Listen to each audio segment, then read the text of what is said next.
বন্ধুরা দেখো, এই যে আমার ছেলে আমাকে একটু হেল্প করে দিচ্ছে মাঝে, কারণ হচ্ছে গিয়ে ঠাকুরের বাসনগুলো মানে তারপরে স্নানে ঢুকবে, আর হচ্ছে গিয়ে তারপর অনেকটা হেল্প হবে।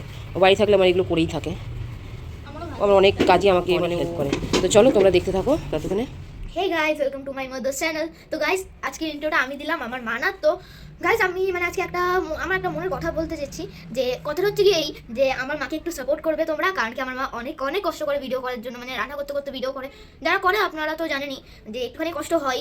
তো আমাকে একটু, আমার মাকে একটু সাপোর্ট করো, লাইক কমেন্ট শেয়ারটা করো। কারণ কি এই তোমাদের একটা মাত্র লাইক কমেন্ট শেয়ারে আমার মা প্রচুর বেশি এনার্জেটিক হয়। মানে শুধুমাত্র আমার মা না, প্রত্যেকটা ইউটিউবারই একটা লাইক কমেন্টে প্রচুর এনার্জেটিক হয়। তো বন্ধুরা, আমার মাকে একটু সাপোর্ট করবে তোমরা, আর আমার মায়ের পাশে থেকো।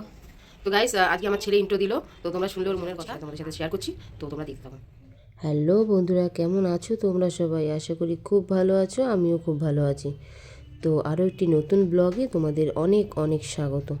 তো তোমাদেরকে সঙ্গে নিয়ে আজকের ব্লগটা শুরু করছি। তো আজকে রবিবার, তো প্রথমেই দেখো ফ্রিজ থেকে কতগুলো ভাত বের করেছি। কারণ এতগুলো ভাত আমাদের না, মানে ভাত রান্না করি কিন্তু তারপরে অনেকটা করে থেকে যায়। কারণ ওর বাবা মানে ঠিক নেই, মাঝে মধ্যে খায় মাঝে মধ্যে খায় না, তো সেই কারণেই ভাতটা থেকে যায়। তো ভিডিওতে যাওয়ার আগে প্রথমে একটা কথা বলতে চাই তোমাদেরকে, যারা যারা আমার ভিডিওটি দেখছো, প্লিজ তোমাদের কাছে আমার রিকোয়েস্ট, শুধু ভিডিওটি দেখে না, আমাকে একটু একটা সাবস্ক্রাইব করে আমার একটু পাশে থেকো। একটা সাবস্ক্রাইব করলে তোমাদের তো কোনো প্রবলেম হবে না বা কোনো ক্ষতি হবে না, কিন্তু আমার কিন্তু অনেকটা কাজে লাগবে, জানো তো। আমি আমার লক্ষ্যের এক ধাপ এগোতে পারবো। তো যাই হোক, যদি ভালো লাগে অবশ্যই এটা সাবস্ক্রাইব করে আমার পাশে থেকো। তো চলো, দেখতেই পাচ্ছ আমি এই যে ড্রামটা দেখতে পাচ্ছ, এটাতে আমি চাল রাখি। তো আমি প্রত্যেক মানে চাল শেষ হয়ে গেলে আমি এইভাবে ড্রামটা মানে পুরো খালি করে পরিষ্কার পরিচ্ছন্ন করে তারপর চাল রাখি।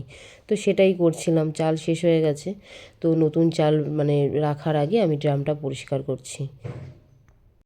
তো তারপরে দেখো আস্তে আস্তে করে চালটা ধুয়ে নিচ্ছি। তো যেই ড্রামে যে লাস্ট যে একটুখানি চাল ছিল সেটাই ভাবছি আজকে করব, নতুন চালটা আর ইউজ করছি না। তো তারপরে চালটা ধুয়ে হাঁড়িতে জল রেডি করে রেখেছি, তো ওটার মধ্যেই এখন চালটা দেব। আর এদিকে তো ভাত আছে, ভাবছি এই ভাতগুলো জল দিয়ে পান্তা করে খাবো, কারণ এগুলো ফোটালে না একদম মানে ল্যাদলা ল্যাদলা হয়ে যাবে। তো সেই কারণেই এটা ভাবছি পান্তাই খাবো, ছেলেও বাড়ি আছে। তো আমরা একটু পান্তাটা খাই, মানে খাই বলতে কি আলু ভাজা দিয়ে ভালোই লাগে খেতে, তো সবাই মিলে ওটা পান্তা করে খেয়ে নেব। আর আগের দিন বলতে শুক্রবার দিন সকালবেলার দিকে এই মাছটা রেখেছিলাম, এটা হচ্ছে রুই মাছ। যেহেতু শনিবার আবার নিরামিষ পড়ে যাচ্ছে, তো শুক্রবার রেখেছিলাম আর আজকে সানডে, তো ওটা ফ্রিজে রেখে ধুয়ে টুয়ে রেখে দিয়েছিলাম। তো সেটাই বের করে নিয়ে এখন দেখো একটু জল দিয়েছি, কারণ যাতে বরফটা ছেড়ে যায়।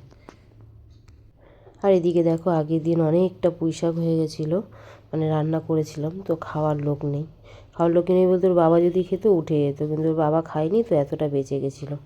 তো যাই হোক, সেটা আজকে খাবো, আর কি করবো, ফেলে তো দিতে মানে দেওয়া যায় না।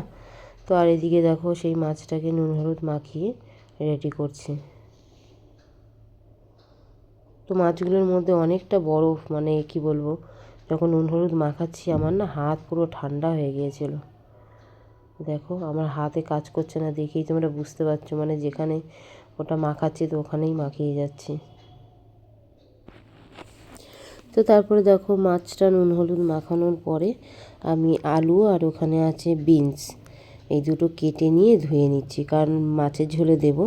আর আমার কী বলো তো, শুধু মাছের ঝোলে ভাল লাগে না একদম, আমি মাছের ঝোলের মধ্যে আলু তো দেবই, প্লাস তার সাথে আর কিছু একটা দিলে তখন আমার জন্য বেশি টেস্টফুল লাগে।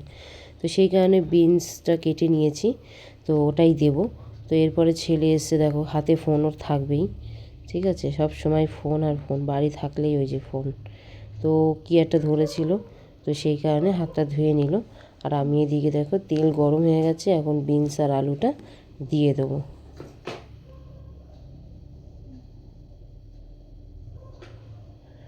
তো এমন একটা মানে ট্রাইপড কিনেছি, মানে কি বলবো তোমাদের, মানে অ্যামাজন থেকে পার্সেল করেছিলাম, তোমরা তো জানো, অর্ডার করেছিলাম। তো সেটা কেনাতে কি হয়েছে, আমার কোনো কাজের মানে লাভের লাভ কিছুই হয়নি, জানো তো। মানে আমি যেই কারণে কিনেছি ভিডিওর জন্য, আমার কোনো লাভ হয়নি। সেই দেখো না, অর্ধেক মুখ দেখা যাচ্ছে আর নয়তো অর্ধেক বডি দেখা যাচ্ছে, কিছুই মানে মানে পুরোটা কিছুই দেখা যাচ্ছে না। আর কি করবো, যাই হোক পরে কোনো এক সময় ভালো দেখে কিনে নেবো। তো এখন এটাই ম্যানেজ করো তোমরা। তো তারপরে দেখো আমার মাছের ঝোলের মশলা রেডি হয়ে গেছে। তো প্রথমেই কড়াইতে দিয়ে দিলাম হচ্ছে জিরে ফোড়ন, তারপর একটা শুকনো লঙ্কা ফোড়ন দেবো। আর কড়াইটা যেহেতু মাছ ভেজেছি সেই কারণে এরকম কালো কালো হয়ে গেছে।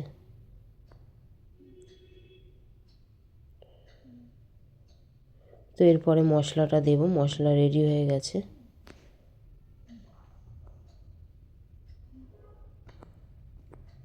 তো দেখো মশলা দিয়ে দিয়েছি, তারপরে এক এক করে নুন, হলুদ, জিরের গুঁড়ো যা যা লাগে মোটামুটি সব দেওয়া হয়ে গেছে।